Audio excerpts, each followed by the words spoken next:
อ่าทุกคนตอนนี้แม่หอยกำลังจิตแดงอันจินเนาะทุกคนจิตเอาเมื่อคืนไปการตู้อึ้งได้บักหลายกำลังจะมาอิดเขาไม่ได้เดิมบ่อึ้งยังไม่ได้กินนี่เฮานี่ตัวปาดแล้วไม่เดิมกินนี่ดูทุกคนได้บักหลายทุกปาดเฮาแมลง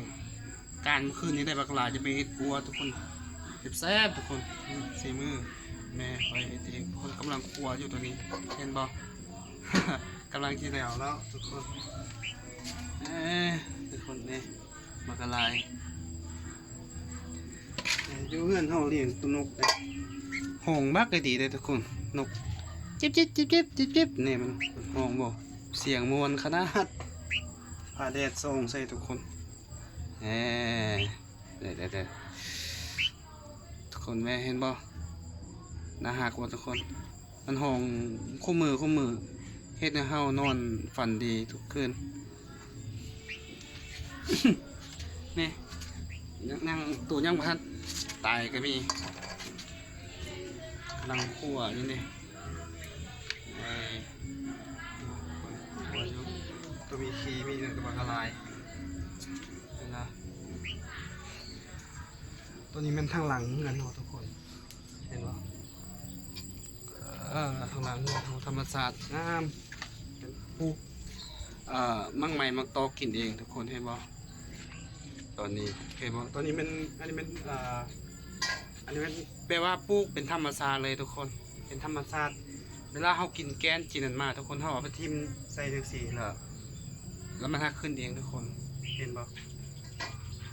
อันนี้เป็นต้นมักทั่วทุกคนมักทั่วทั่วไปคนเขา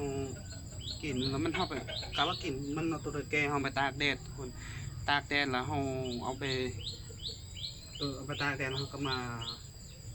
เอาไปตากแดดแล้วมาปลูกใส่ธรรมชาติเลยแบบว่าทั่วไปนะครับเป็นเอง มีตุ๊กไก่อยู่หลังบ้านปลากระไรทุกคนทุกคนตุ๊กไก่เนี่ยเลี้ยงเนี่ยทุกคนตอนนี้ก็ประมาณ6 โมงแรงทุกคนตอนนี้อากาศกำลังดีเย็นสบายไม่ดีฝนหากก็เศร้าแล้วทุกคนฝนหากก็เศร้าแล้วเมื่อกี้นี้อากาศสดใสแจ่มใสทุกคนวิวงามบูไว้ตอนนี้เฮามือนี่ก็ฝนตกประมาณ9 โมงไป9 โมง 10 โมงประมาณ10 โมงละจึงเศร้าทุกคน